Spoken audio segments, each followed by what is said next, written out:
역사는 반복이 됩니다. 그래서 우리가 역사책을 보고 성경책을 보면서 우리의 본보기를 삼고 교훈을 얻게 됩니다. 이스라엘이 시작하고 성장하고 멸망하고 다시 재건하는 그 모든 것들이 우리에게도 말씀이 됩니다. 그렇지만 우리가 예레미야, 이사야를 보고 있는데 이 이야기는 좀 먼 나라 이야기입니다. 거리적으로도 너무 멀어요. 시간적으로는 기원전 600년 전에 일어난 일이기 때문에 무려 2600년 전의 일이에요. 그래서 이 이야기를 계속하면 도대체 무슨 얘기를 하는 건가? 옛날 사람들이 반역했나 보다. 옛날 사람들이 죄를 저질렀나 보다. 이렇게 생각하게 돼요. 그래서 오늘은 이 이야기, 이사야서 예레미야 이야기와 비슷한 거의 똑같은 최근에 일어난 이야기들을 들려드리겠습니다. 81년 전 일입니다. 겨우 81년 전 1938년도 9월 10일 날 일어났었던 일입니다. 1938년도 9월 10일 날 한국 평양에서 일어났던 일입니다. 그때 81년 전에 장로교 총회가 열렸습니다. 그때는 기독교 안에 감리교, 장로교 큰 파들만 있었고 장로교는 교단이 나눠지지 않고 하나의 교단이 있었습니다. 그래서 온 전국에 있는 교회 목사님 대표들이 200명 정도가 평양에서 모여서 총회를 열었습니다. 이번 주 다음 주에 지금도 이제 총회가 열리는데 그 전신인 장로교 총회가 38년도에 27회인가 그렇게 28회 총회가 열렸던 것 같습니다. 그런데 그날 일어났던 일은 지금까지 있었던 135년 한국교회 역사상 가장 부끄러운 일이 벌어졌던 것입니다. 일제가 1945년에 항복했습니다. 그러니 38년도는 불과 7년 남겨둔 시점이었습니다. 그러나 7년 뒤는 망할 그 나라가 그때부터 가장 강력하고 아주 악랄하게 탄압하며 이제 세계의 정복의 야욕을 꿈꾸던 그런 시기였습니다. 독일과 함께 태평양 먹고 유럽을 침공하던 그런 시기였습니다. 그때 일본에서는 한국은 완전히 병참기지였죠. 그래서 여러 가지 정책을 시행하면서 한국을 이용해서 전쟁을 수행하게 되는데 첫째로는 정치적으로 억압을 합니다. 완전한 식민지가 되어버립니다. 경제적으로는 수탈을 하죠. 그래서 전라남도에서 나타난 그 쌀들을 그냥 그대로 가져가서 전쟁 물자로 쓰고 군인들을 먹였습니다. 집집마다 있는 숟가락들과 대야 이런 노수로 된 것들을 다 금속들을 가져갔습니다. 그걸 가져가서 녹여서 무기를 만들었습니다. 사람들을 끌어다가 전쟁터로 끌어가고 또 군함도 같은 그 탄광으로 끌고 가서 일을 시켰습니다. 민간인들도 전심으로 이 국가 정책에 협조하여서 국민 총화를 이루자, 한마음 한뜻으로 전쟁을 이기자, 할 수 있다 했던 그 정신이 일본에도 있었고 독일에도 있었습니다. 그래서 국민 총화 이 말이 그때부터 나왔습니다. 조금이라도 여기에 대해서 어깃장을 놓는 사람들은 무시무시하게 탄압을 했죠. 요즘 말하는 안기부 같은 순사들이 나오는데 순사들 중에서도 사상범을 다루는 순사들이 나와서 공산당을 지지한다든지 독립군이라든지 혹은 서양 선교사와 밀접한 기독교인이라든지 철저하게 탄압을 하던 시기였습니다. 문화적으로는 우리 의식을 바꾸기 위해서 문화 말살 정책을 폈습니다. 그것이 좀 3.1운동 뒤에 조금 유화됐다가 38년도부터 36년, 7년, 8년도부터 아주 급격하게 강하게 나오기 시작했는데 첫 번째로는 국민교육을 시켰습니다. 그래서 학교가 국민학교였던 것입니다. 일본 천황을 중심으로 온 국민이 단결해야 되니까 국민학교에서부터 완전히 철저하게 선왕을 섬기는 법을 배우게 하고 학교에서는 일본말을 사용하게 해야 되고 이름도 나카무라로 바꿔야 되는 상황이 되어버렸습니다. 역사는 왜곡했습니다. 한국 사람들은 원래 맨날 싸우는 민족이고 당쟁 때문에 망했다 그러고 한국 지도를 봐라 이거 호랑이라고 우리는 생각했는데 토끼다 이렇게 말하면서 조선은 역사는 짧고 역사도 바꿨습니다. 그러면서 기본적으로는 기독교에 대해서도 또 반감을 가졌습니다. 기독교가 전통 종교에 비해서 많이 성장을 하면서 세련된 종교가 되었습니다.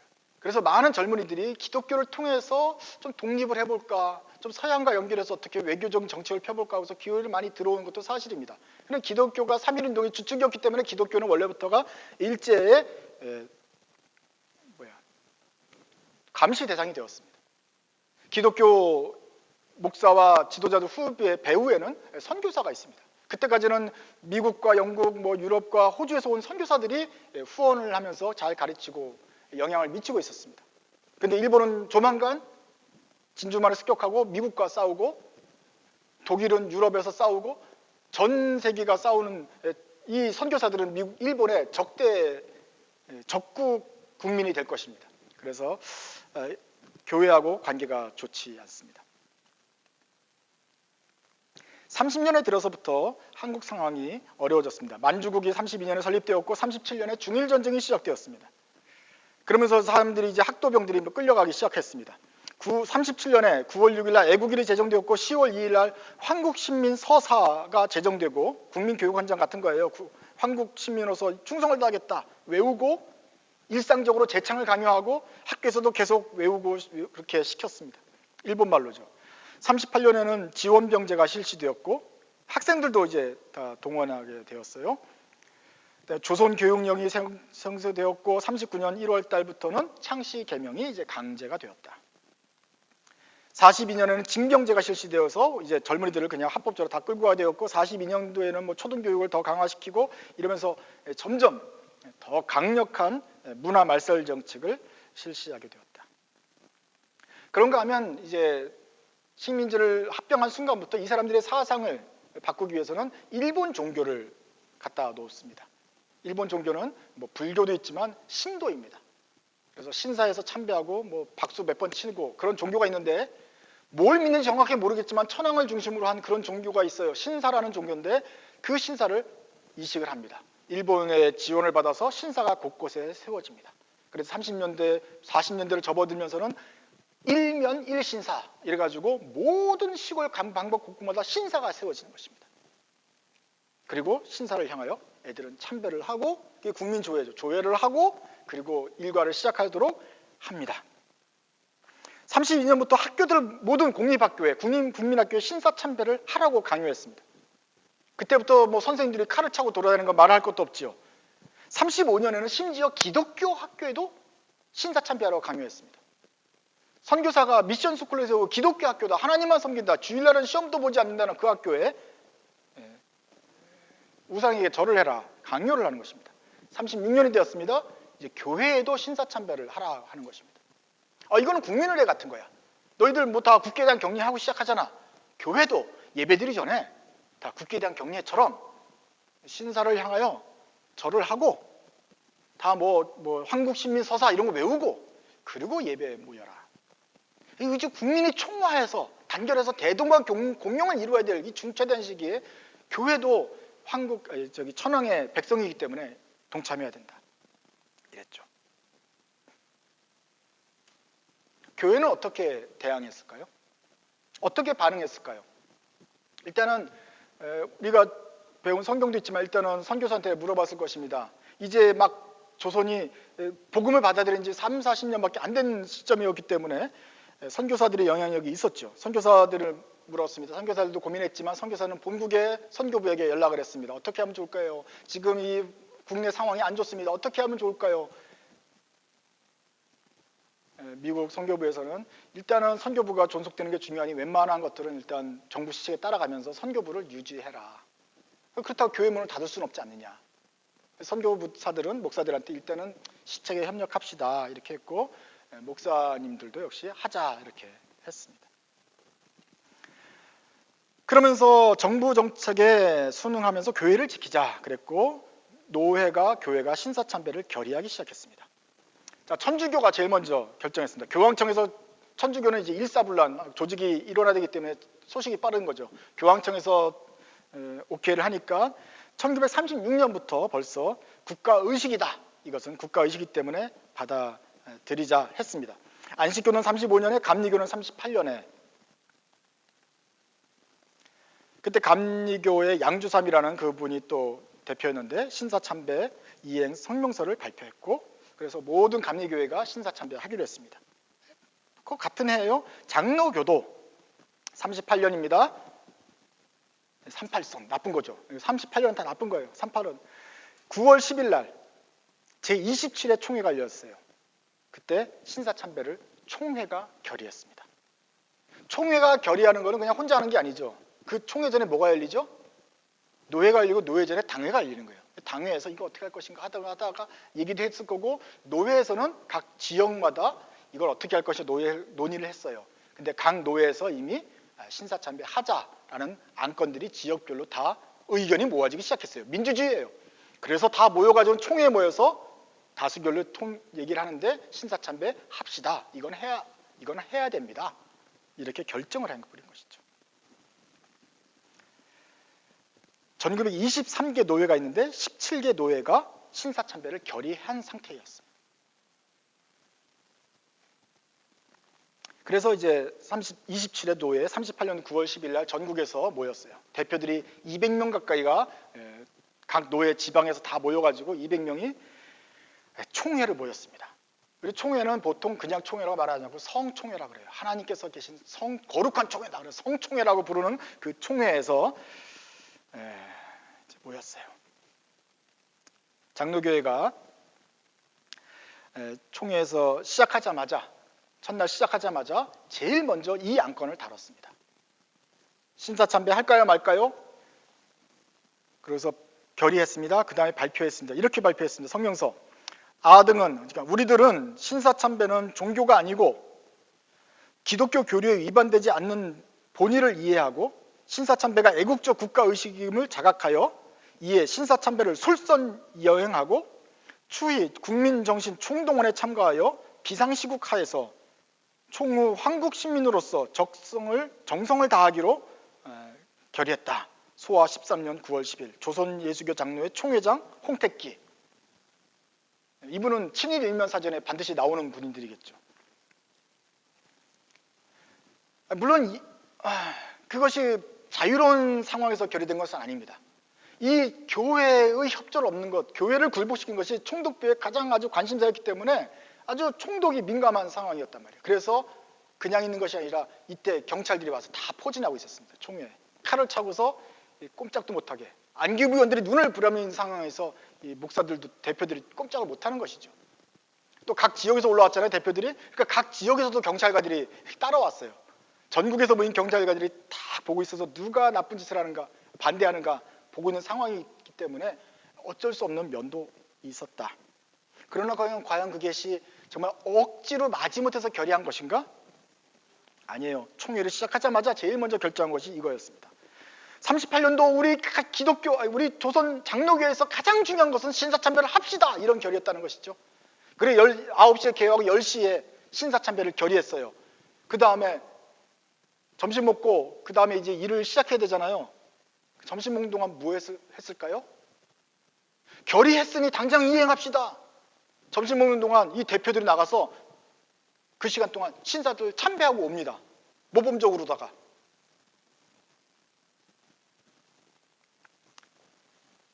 그러고 나서 이제 회의를 계속한 역사적 과오가 있습니다. 총회에서 결정을 했으니 어떻게 합니까? 각 교회마다 이제 적극적으로 자유롭게 국민 총동원 신사참배를 허용합시다. 이렇게 돼버린 것이죠.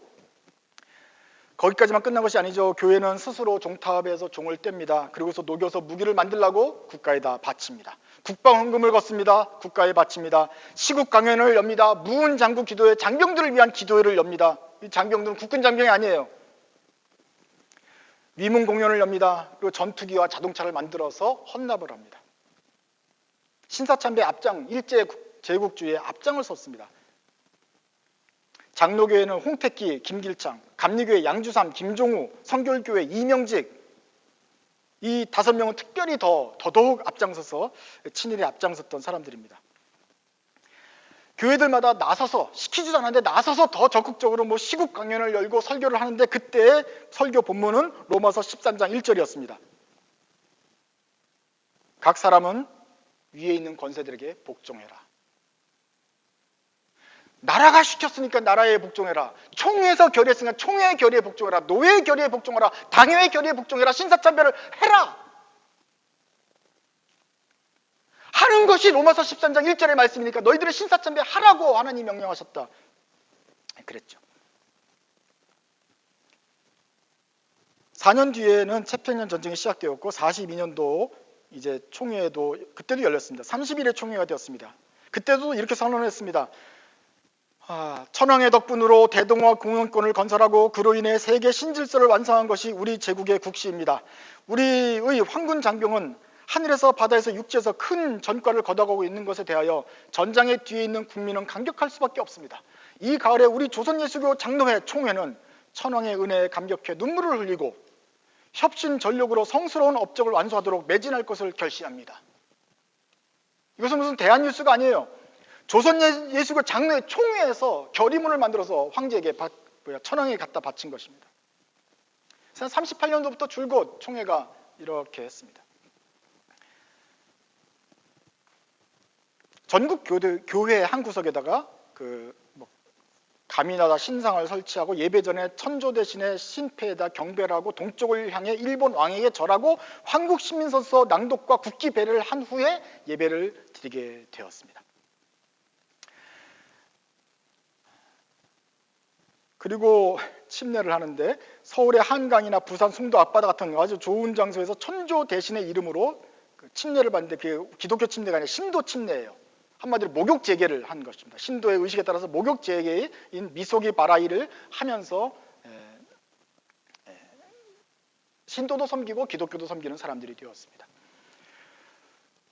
일제는 성경을 또 싫어했습니다. 구약성경 특별히 폐지했습니다. 구약성경은 이집트에서 해방해라, 내 백성이 나와라, 바로에게 반역하라, 거역하라 이런 얘기가 나왔기 때문에 싫어했습니다. 구약성경을 찢어버리고 이사야서 내 백성을 보내라, 이 바벨론 멸망할 것이다, 우리는 언젠가 포로에서 돌아올 것이다 이러니 목사들이 자꾸 그거 가지고 설교하니까 아예 구약성경 설교하지 말라고 그랬습니다.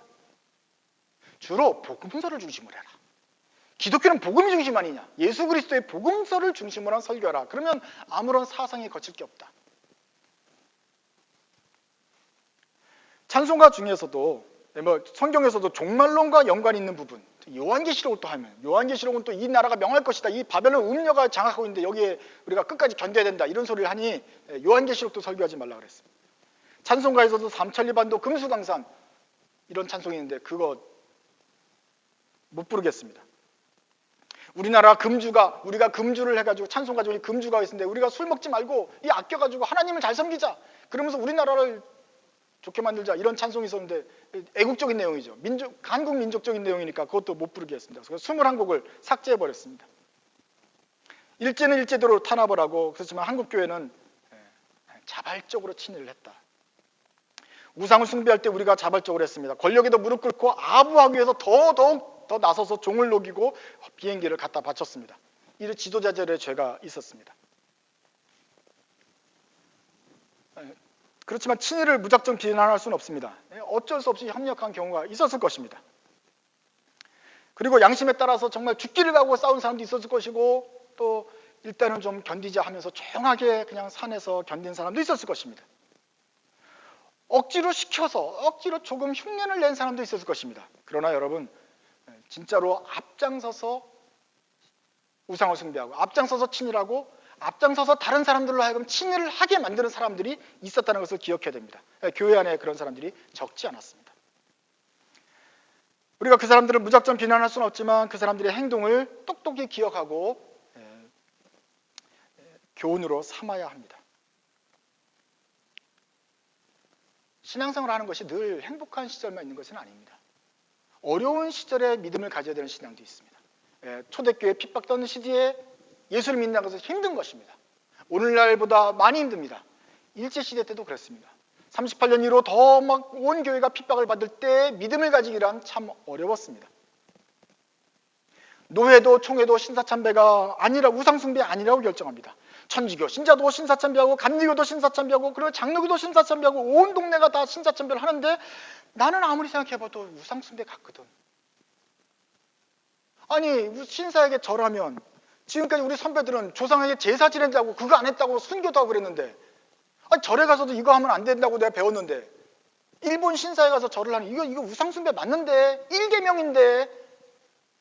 근데 목사님도 신사참배하고 장로님도 신사참배하고 노예도 총회가 다 신사참배하니, 그리고 국가도 하라 그러고 학교 선생님도 신사참배 하라 그러고 온 세상이 다 하는데 나는 어떻게 해야 되나?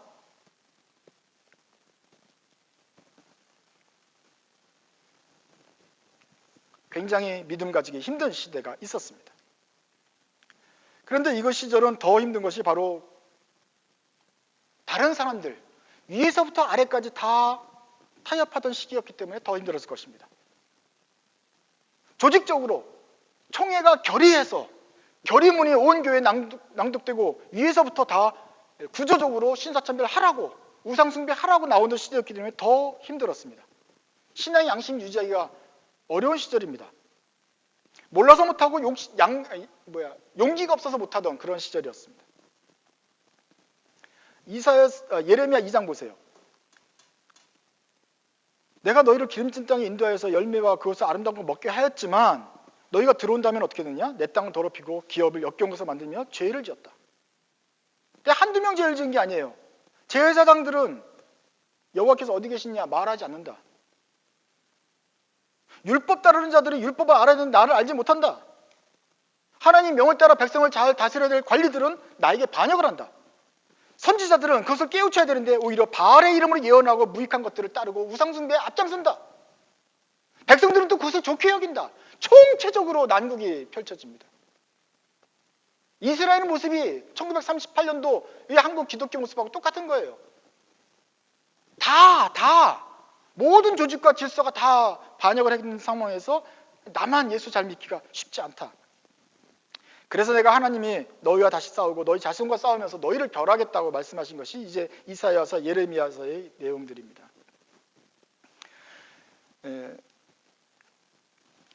온 교회가 이제 신사참배를 하지만 그러지 않은 사람들이 있었죠. 그러지 않은 사람들이 적지 않았습니다. 대세는 아니었지만 곳곳에 있었습니다. 평양 장로의 신학교, 우리나라의 그 당시에 장로교의 유일한 신학교는 신사참배를 하지 않기 위해서 차라리 학교를 안 가겠다 하면서 38년도에 졸업생들에게 아예 졸업식도 안 하고 우편으로 졸업장을 보냈고 스스로 휴교했습니다.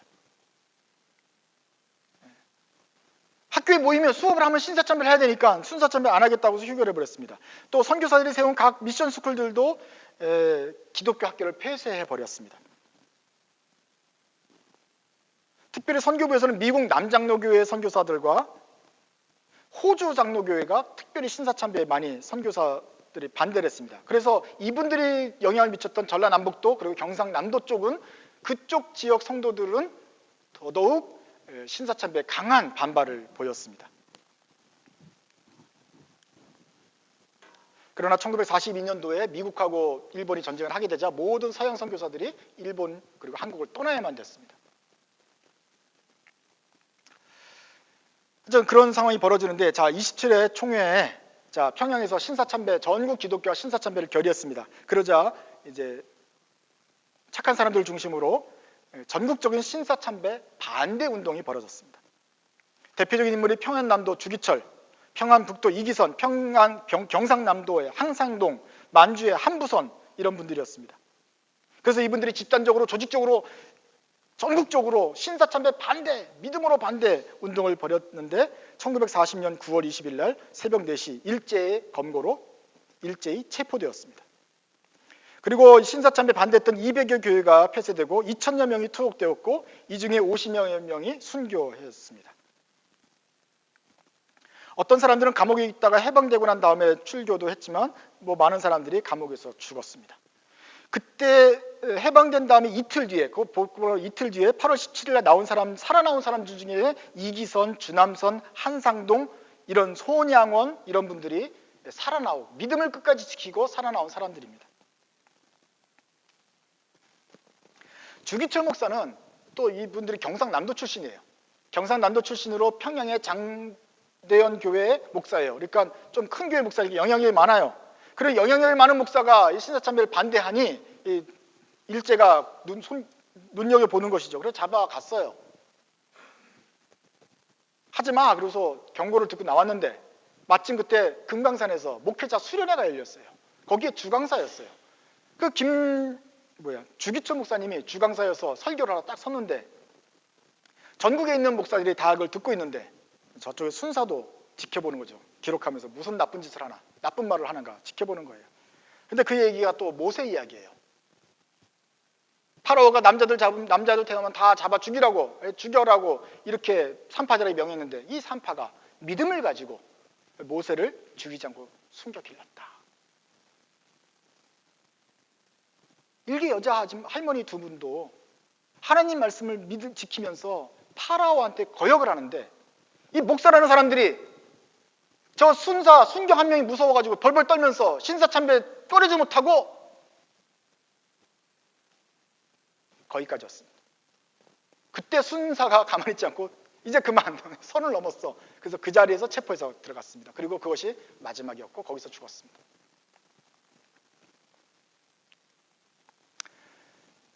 또 38년에 어떤 기도하던 사람들이 있었습니다. 박광준 장로님 기억하셔야 되는데 그분들이 이제 여러분 기도하다가 일본이 불바다가 되는 환상을 보고 이것을 전하라는 사명을 받았습니다. 그래서 이제 평양에 가서도 외치기도 하고 예언자적인 말씀을 하면서 이대로 가면 안 된다. 신사참배는 죄악이다. 아주 강력하게 외쳤습니다. 그러다가 일본으로 갔습니다. 그 환상의 내용인즉 일본의 천황에게 외쳐라 그런 거예요. 그래서 어떻게 했냐면 일본 국회의사당에 들어왔습니다. 그 당시에 일본 제국의회 회의장에 들어간 것이죠. 방청석 얻어서 방청석에 올라갔습니다. 그래서 준비했던 두루마리하고 선언서를 회의하고 있는데 던졌습니다. 정치범이죠. 이건 폭탄을 투하한 거나 마찬가지죠. 그래서 즉각 잡혀갔습니다.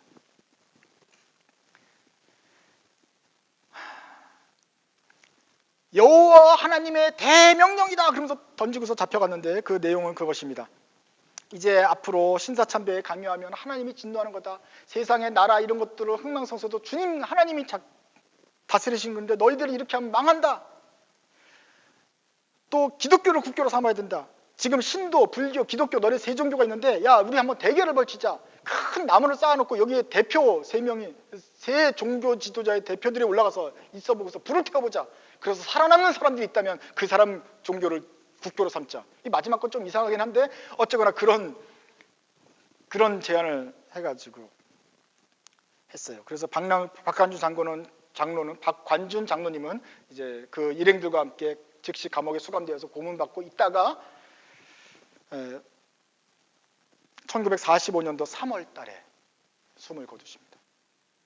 5개월 전이죠. 일본이 패망하기 5개월 직전에 숨을 거두십니다. 함께 투옥됐다가 그때 던지고 나서 일본에 갔다가 투옥돼가지고 갇힌 사람들 중에 살아남은 사람이 있는데 그분이 또 안희숙 여사라는 분입니다. 그분이 살아남은 다음에 이들을 증언하는데 책을 썼어요. 내일은 난 몰라요. 책입니다. 그리고 노래도 가사도 쓰긴 했는데 이 안희숙 여사 같은 사람들이 신사참배를 거부하고 저항하다가 그러면서도 양심을 지키다가 끝까지 감옥에서 버티고 또 태반은 죽고 살아남은 사람들이 이제 해방된 후에 나왔습니다. 이런 사람들을 가리켜서 우리는 추록 성도라고 말합니다. 옥에서 나왔기 때문에 추록 성도다. 이것은 정말 거룩하고 자랑스러운 이름입니다. 믿음을 지키기 위해서 양심을 끝까지 지키고 주님을 배반하지 않고 따랐던 그 아름다운 이름입니다. 그런데 왜 교회에서는 추록 성도라는 이름을 듣지 못하냐고요? 듣습니다. 특별히 경상남도를 중심으로 했던 고신교단에서는 추록 성도가 자신들의 믿음의 선배들입니다. 그런데 고신교단 아닌 다른 교단에서는 추록 성도 얘기 잘 할까요? 신사참배 얘기 잘 할까요? 네, 우리들은 부끄러운 각오이기 때문에 잘 말을 하지 않습니다.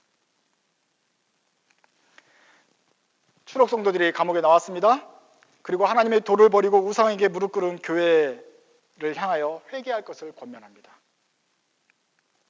우리가 다른 계명도 아니고 제1계명을 어겼으니 앞장서서 친회를 했으니 그러나 하나님의 은혜로 우리가 해방이 되었으니 이제 너희들은 회개하자. 그래서 요구하는데 신사참배를 죄를 고백하고 앞으로 3개월 동안 근신하는데 설교도 하지 말고 자숙하면서 회개의 기간을 갖자 그랬습니다.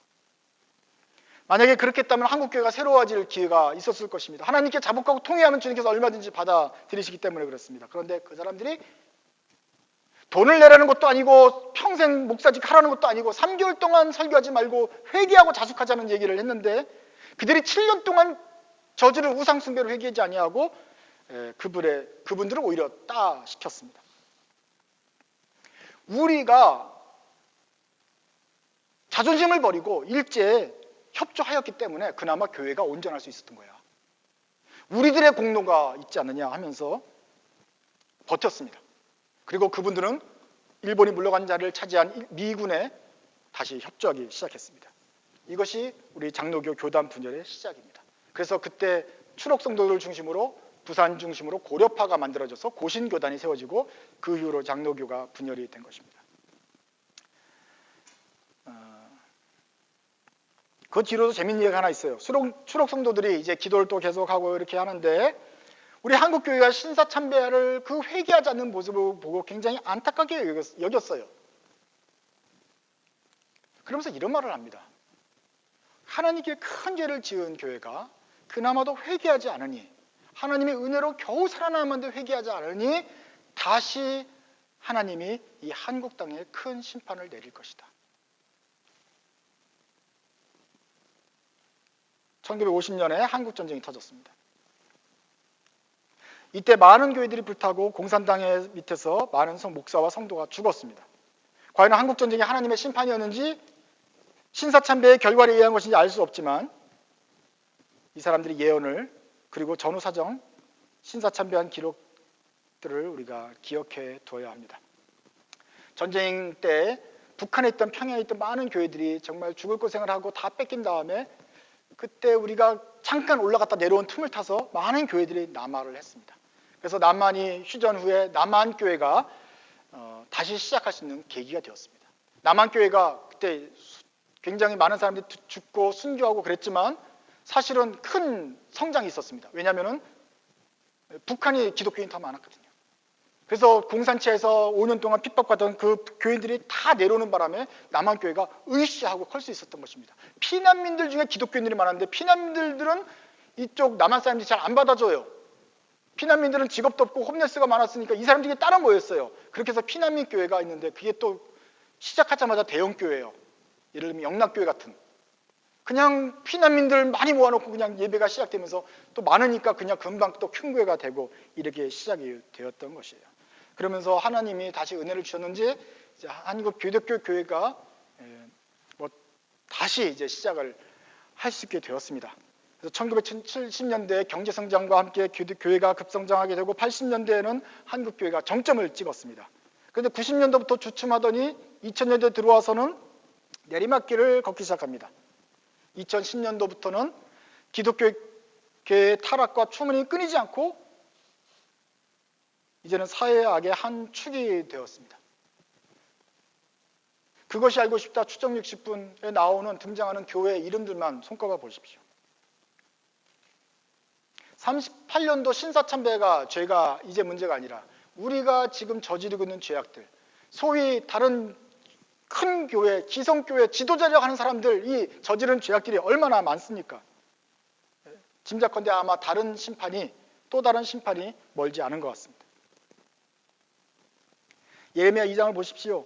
제사장들은 여호와께서 어디 계시냐 말하지 않고 율법 다루는 자들은 알지 못하며 관리들은 반역하며 선지자들은 바알의 이름을 예언하는 이 총체적 난국.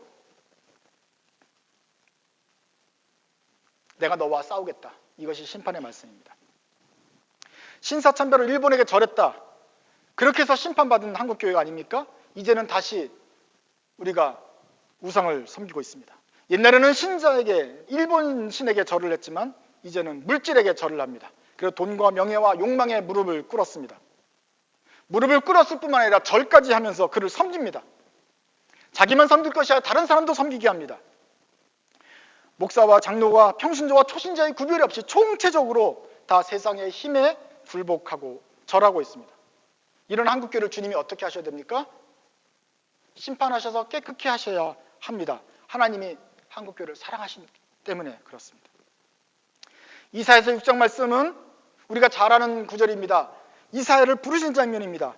나는 죄인이다 했더니 제단 숯불을 가져다가 이사야의 입에 대면서 깨끗하게 하시고 다시 소명을 주신 장면입니다. 그러면서 주님이 무엇을 말씀해야 되는지, 무엇을 외쳐야 되는지 이사야의 소명을 말합니다.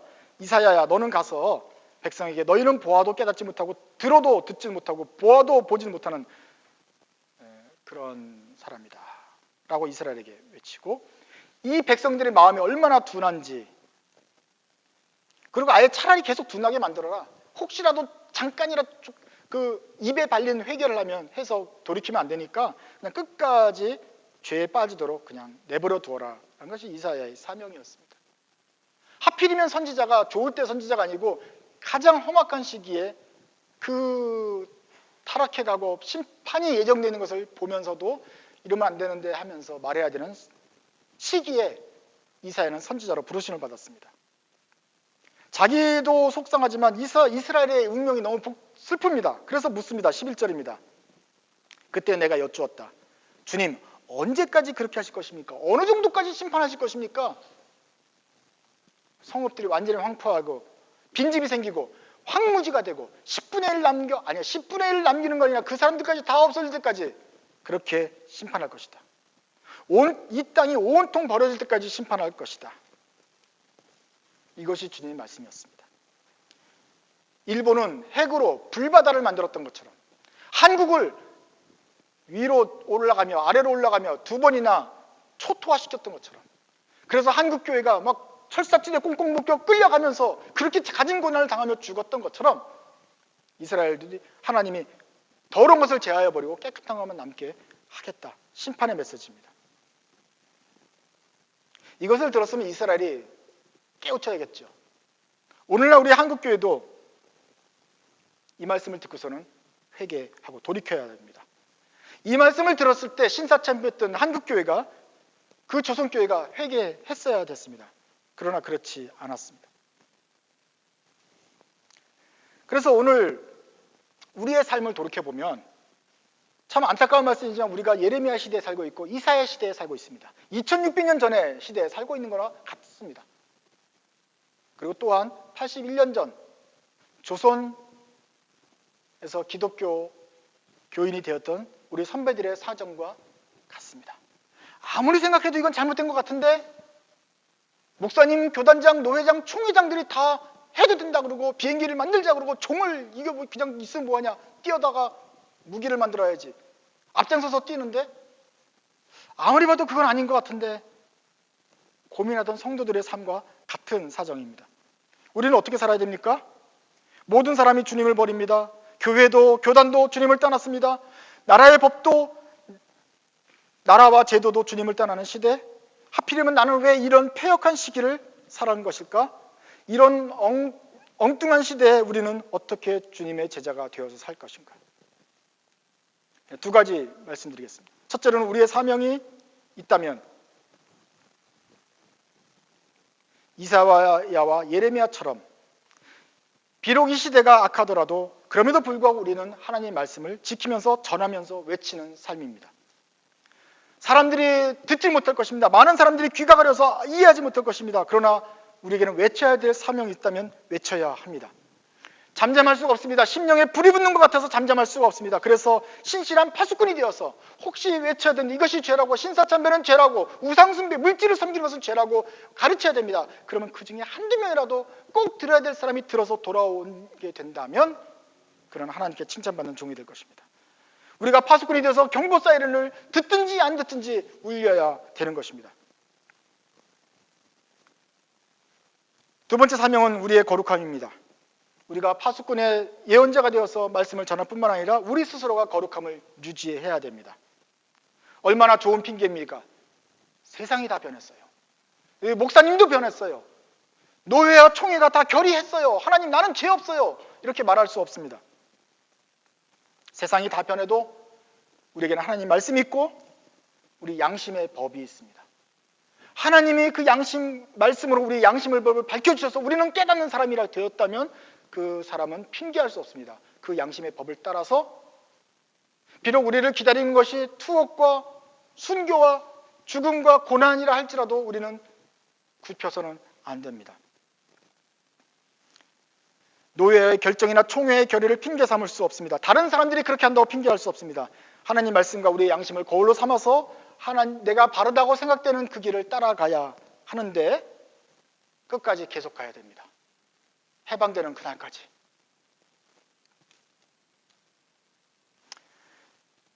왜냐하면 끝까지 살아남는 자들, 끝까지 살아남는 사람들에게는 있을 것이기 때문에 그렇습니다. 이사야서 6장 보시면 하나님의 말씀 가운데, 심판의 말씀 가운데 단 하나의 희망이 있어요. 그러나 밤나무나 상수리나무가 잘릴 때 그루터기는 남듯이 거룩한 씨는 남아서 그 땅에서 그루터기가 될 것이다.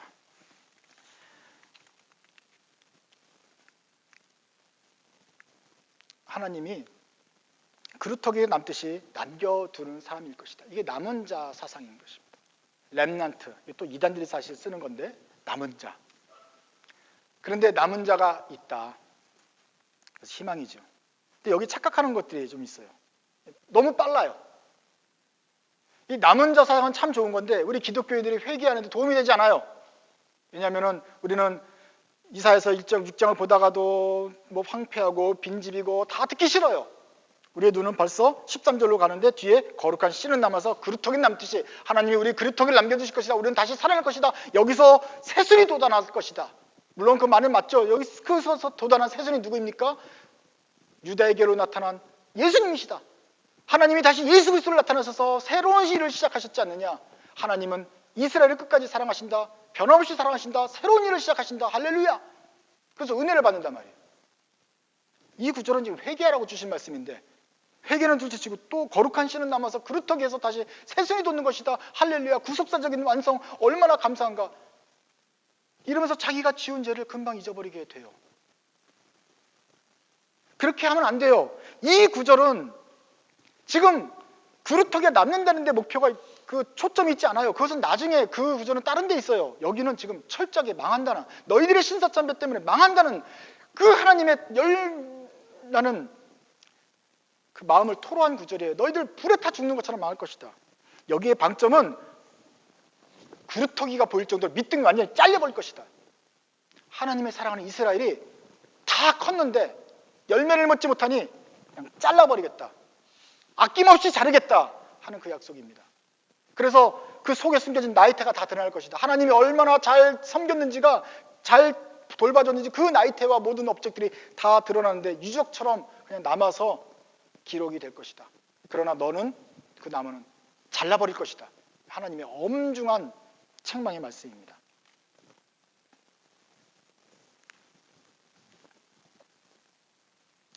그래서 여러분들은 사람들이 다 그루터기 남듯이 거기서부터 희망을 갖고 하면서 하나님 말씀을 듣질 않아요. 회개하라는 말씀을.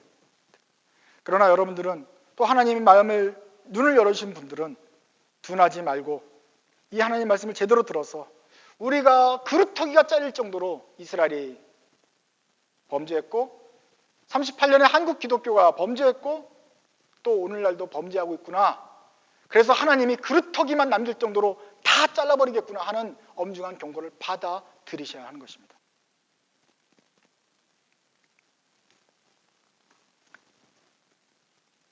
하나님이 사랑하시는 자를 징계하십니다.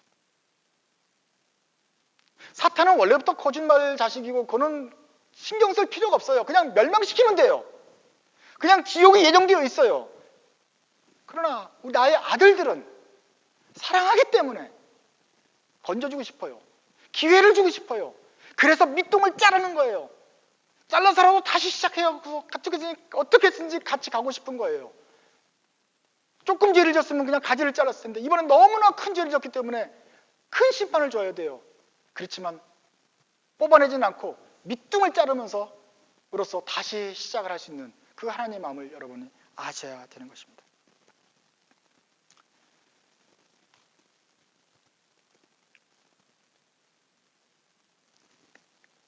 물론 우리 그루터기는 우리의 희망입니다.